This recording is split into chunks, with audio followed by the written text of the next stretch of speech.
عرض سلام و ادب. در ادامه تمرینات تئوری تو این ویدیو هم تمرین ریتم خوانی انجام میدیم. تمرینی که فکر کنم کمک کنه بهتون برای اینکه ریتم‌های مختلف رو با سازهای مختلف بتونین خوب پیدا کنین و اجرا کنین. از ریتم‌های دو ضربی شروع می‌کنیم.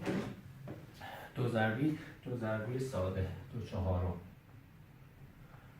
اولا که اینو براتون توضیح بدم که 2/4 یعنی چی. ساده ترین مثالش میگیم 2 تا نوت سیاه، یعنی اگر که ما گرد رو تقسیم بر 4 بکنیم، گرد برابر 2 تا سفید میشه، سفید سیاه، یعنی یه قسمت از این 4 قسمت 1/4 مخرجمون 4 باشه.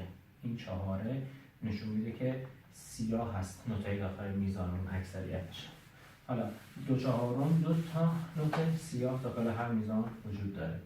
خب ما اینو اگه بر حسب سیاه بخوایم بزنیم تو سازهای مختلف، تو پیانو، تنبک، ویولون، تار، ستار، هر چیز، بر حسب سیاه 1 2 دام دام دام دام 1 2. اگه بر حسب چنگ بخوایم بشماریم 2/4 4 تا چنگ داخلش وجوده، یعنی میشه 2 شماره، اینم میشه 2 شماره. تو دلش 2 تا چنگه، اینم تو دلش 2 تا چنگ، یعنی میشه 1 2 3 4.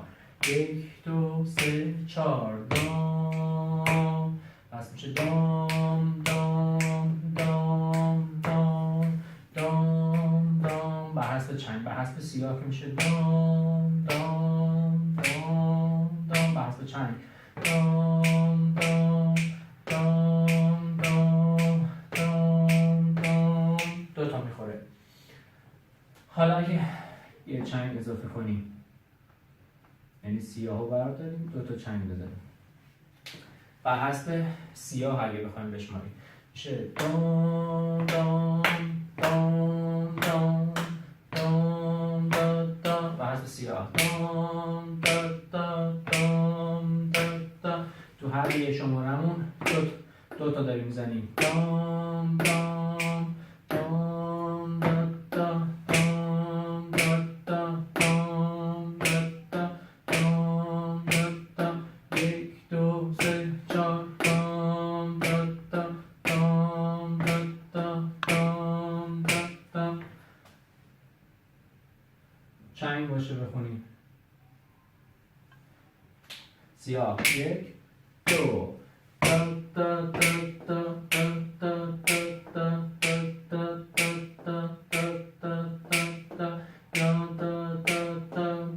دا دا. برعکس باشه 2 تا چنگ، یه دونه سیاه.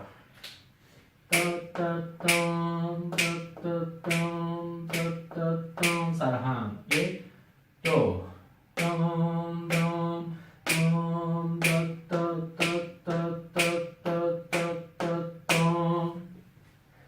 حالا اگر که سکوت هم داشته باشیم، سیاه با سکوتش، چنگ، یه دونه سکوت چنگ، دام دام. حالا دا دا دام دا دا دام 1 2 دا دا دام دا دا دام. اگر با مترونوم کار می‌کنیم بوق مترونوم رو میشنویم، بعدا میزنیم، یعنی میشه دا دا دام دا دا دام دا دا دام 1 2 3 4. اگر حسب چنگ بشماریم 1 2 شماره 3 مون سکوته، شماره 4 ضربه 1 2 3 4 1 2 4 دام دام دام دام دام دام دام دام دام دام دام دام دام دام. حالا سکوت رو بذاریم اول میزان که میشه ضد ضرب. توی اون تمرینای ضد ضرب توی تئوری براتون توضیح دادم. 1 2 دا دا دا دا دا دا دا دا دا دا دا دا دا دا دا. از اول تا اینجا رو میریم. 1 2 دام دام دام دا دا دا دا دا دا دا دام دام